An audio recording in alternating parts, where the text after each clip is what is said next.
Backstage Pass, Institute of Gaming. For more details, contact 70939659659. మీతో ఒక కొత్త మ్యూజిక్ డైరెక్టర్ వర్క్ చేయాలంటే కొంచెం నాకు తెలిసి కొంచెం జంకుతారు. అంటే ఎందుకంటే మీ హిస్టరీ అలాంటిది, మీ సాంగ్స్ అలాంటివి. అలాంటిది మీరు ఫస్ట్ టైం మన ఫ్యాషన్ డిజైనర్లో మణి శర్మ గారితో పనిచేశారు. అప్పుడేంటి మీరు ఎలా ఉంది మీ వర్కింగ్ స్టైల్? ఇద్దరిది ట్యూన్ అయ్యారా? ఎట్లా? చాలా అద్భుతంగా ఫీల్ అయ్యానండి ఆయనతో వర్కింగ్. నాకేం కావాలో పర్ఫెక్ట్గా ఇచ్చాడండి ఆయన. ఆయన ఏదో మాట్లాడారండి. ఎప్పుడు పనిచేసేటప్పుడు చేస్తేనే తెలుస్తుంది కదా. ఏదో చెప్పారు ఆయనకి చాలా కష్టం అండి అలాగేలాగని. నా గురించి కూడా చెప్పుంటారు వేరే, కానీ ఆయనతో చాలా కంఫర్టబుల్గా ఆయన గురించి మీ దగ్గర చెప్పారు. ఓకే, చాలా అద్భుతంగా నేను ఫీల్ అయ్యాను ఆయనతో. అంటే మీరు ఇళయరాజా గారు, చక్రి, మీరు, మణి శర్మ గారు నలుగురైనా ఇంకెవరైనా ఉన్నారండి? ఇంకా చేశారండి. ఎవరండి ఇంకా? రాజన్ నాగేంద్ర గారు నా ఫస్ట్ ఫిల్మ్ అండి. ఎస్పి బాలసుబ్రహ్మణ్యం గారు సినిమా చేశారు. ఏ సినిమా? Lawyer Suhasini. Okay okay, lawyer Suhasini. Okay అండి. గంగాభరణ గారు సినిమా చేశారు. అద్భుతమైన పాటలు అండి. ఒక ఫిల్మ్ చేశారు. ఓకే. ఎక్కువగా చేసింది ఇళయరాజా గారు. ఇళయరాజా గారు కాకుండా మీ సినిమాలకు బెస్ట్ మ్యూజిక్ అంటే ఏది ఇస్తారు మీరు? గంగామర్ గారు చేసిన స్వరకల్పన అద్భుతమైన పాటలు అండి. ఓకే ఓకే, చాలా అద్భుతమైన పాటలు. ఎక్కడ ప్రాబ్లం లేకుండా, తెలుగు వాళ్ళ గురించి ప్రాబ్లం లేకుండా చెప్పారా ఆన్సర్? అంటే తర్వాత చెప్తాను అడగా మీరు. ఓకే. అలాగే తెలుగు వాళ్ళ గురించి చెప్పాలంటే లాయర్ సుహాసినిలో బాలసుబ్రహ్మణ్యం గారు మ్యూజిక్ చేశారండి. సామజవర గమన అనే పాట ఉంటుంది. అవును, ఎక్స్ట్రాడినరీ సాంగ్ అండి అది. బాగుంటుంది. తర్వాత అవును వాళ్ళు దుష్టపడ్డాడు చక్రి చేశాడు.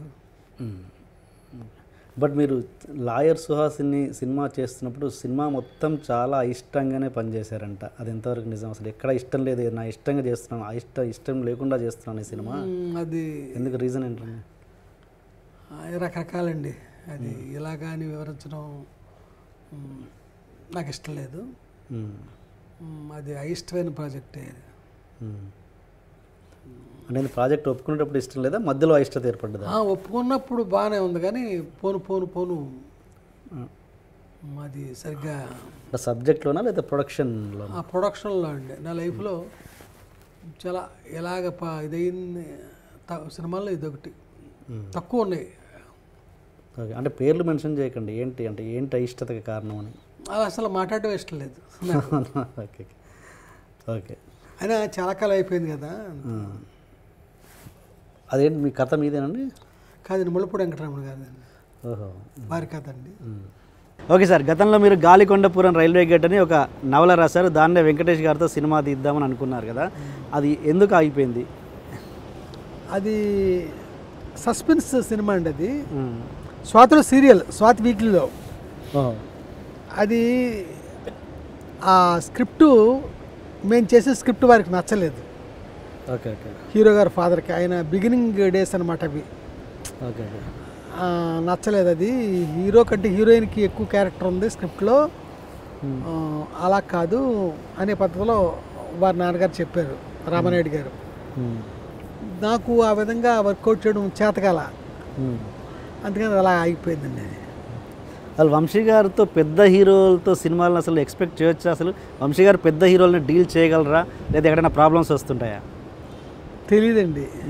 అంటే మీ మనస్సాక్షి తెలుసు కదా. ఏమో తెలీదు. ఏదన్నా సినిమాగా నేను ఫీల్ అవుతాను, సినిమాగా నేను ఆ డెడికేషన్తో పనిచేస్తాను. పెద్ద చిన్న నేను ఉండదండి. మీరు చేసే పద్ధతిలో ఉండకపోవచ్చు, బట్ ఒక స్టార్డమ్ అన్నది మీ వర్క్ స్టైల్కి ఏమన్నా అడ్డంకిగా అవ్వచ్చా అన్నది? అదేమీ కాదు, అడ్డంకి కాదు అని నేను అనుకుంటున్నాను. Okay okay. అండ్ ఇంకోటి సార్, మ్యూజికల్గా మీరు చాలా సినిమాలకు ప్రతి సినిమాకి ఎక్స్ట్రా ట్యూన్స్ చేసుకుంటారు, అవి వాడకుండా వృధాగా పడేస్తారు. నాకు తెలిసి మీరు అవి మీ దగ్గర కూడా లేవని విన్నాను నేను. అసలు అంటే పెద్ద ఇళయరాజా గారు లాంటి మ్యూజిక్ డైరెక్టర్ తోటి ట్యూన్స్ చేయించుకొని అవి సినిమాలో వాడకుండా వృధాగా పడేసిన సందర్భాలు చాలా ఉన్నాయి. ట్యూన్స్ కాదు, సాంగ్స్ రికార్డ్ చేస్తే సినిమాలో అవి వాడకుండా పక్కన పెట్టిన సందర్భాలు ఉన్నాయండి. ట్యూన్స్ కాదు, ట్యూన్ చేస్తే ఏంటి సాంగ్స్ గానే రికార్డ్ కాబడ్డాక కొన్ని సినిమాల్లో వాడడం కుదరదు. బట్ ఇళయరాజా గారి సాంగ్ రికార్డింగ్ ఉండడమే అసలు అది వినాలని చాలామందికి నాలాంటి అభిమానులకు ఉంటుంది కదా, కనీసం మీరు అవి ఎక్కడ ఉన్నాయో తెలియకుండా పడేశారు మీరు. ఎందుకు అంత ఎలా ఎందుకు? ఎందుకంటే నిర్లక్ష్యం కాదు, ఆ పరిస్థితులు అంతే, అందుకు ఇంకేం అది కనీసం మీకు గుర్తున్నాయా ట్యూన్స్? ఆ పాటలుగా గుర్తున్నాయి కానీ ట్రాక్స్ లేవు నా దగ్గర. మళ్ళీ చేయించగలరా అవే సాంగ్స్ని? అవి కుదరదుగా, ట్రాక్స్ నా దగ్గర లేవు, ఆ థియేటర్స్లో కూడా లేవండి. Okay okay. ఇక డిజిటలైజ్ అయిపోయినాయి కదా, అవన్నీ బ్యాస్ టేపుల్లో ఉండేవి ఆ రోజుల్లో. ఓకే ఓకే సార్, మీరు ఇళయరాజా గారితో మీకు ఉన్నంత అనుబంధం నాకు తెలిసి ఏ డైరెక్టర్ తోటి లేదు. మీకు అద్భుతమైన సాంగ్స్ ఇచ్చారు, బట్ మధ్యలో మీది బ్రేక్ అయింది. అంటే మీరు అన్నారు బడ్జెట్ కారణాల వల్ల మీరు ఇదయ్యారు. బట్ మీ పర్మనెంట్ కెమెరామెన్ అంటే మీ కాంబినేషనే ఇది, ఇళయరాజా గారు, ఎంవి రగ్ గారు, మీరు. బట్ అలాంటి ఎంవి రగ్ గారికి కూడా ఇది బ్రేక్ అయింది. ఎందుకు? రీజన్ ఏంటండి? అంటే మీ మధ్యలో ఏదో సంథింగ్ జరిగింది అన్నది ఒక ఇండస్ట్రీ టాక్. లేదండి, ఎంవి రగ్ నాకు పర్మనెంట్ కెమెరామెన్ కాదు. అంటే మోస్ట్ ఆఫ్ ద మూవీస్ నా ఫస్ట్ కెమెరామెన్ వచ్చి హరి అనుమోల్ గారు. అవునవును. తను మంచుపల్లికి తనే కెమెరామెన్, లేడీస్ టైలర్కి తనే, చెట్టు కింద ప్లేటర్కి తనే, ఏపులో విడుదల తనే. కానీ తనకు వేరే సినిమా ఉండడం వల్ల క్లాష్ వచ్చి ఇతను చేయాల్సి వచ్చిందండి. ఏమీ స్పర్ధలు కానీ అభిప్రాయ భేదాలు కానీ ఏమీ లేవండి.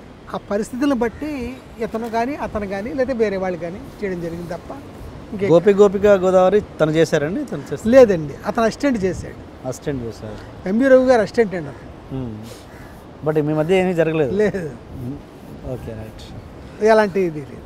ఓకే సార్, అండ్ మీరు చాలామంది ఆర్టిస్టులను ఇంట్రడ్యూస్ చేశారు. అంటే మీలో ఉన్న గొప్పతనం ఏంటంటే చాలామంది అనుకునేది ఎవరైనా నటుడి మీద గురి పడితే కనుక అతని టాలెంట్ మీద అతన్ని గుర్తుపెట్టుకొని మరి అది 10 సంవత్సరాలు కావచ్చు, 5 సంవత్సరాలు కావచ్చు, గుర్తుపెట్టుకొని మరీ అవకాశాలు ఇచ్చి బ్రేక్ని ఇచ్చారు. ఉదాహరణకి కొండవలస గారు, అతను నాటకాలు వేసి ఎప్పుడో నాటకాలు వేసింది గుర్తుపెట్టుకొని. అలా కాదు, అతను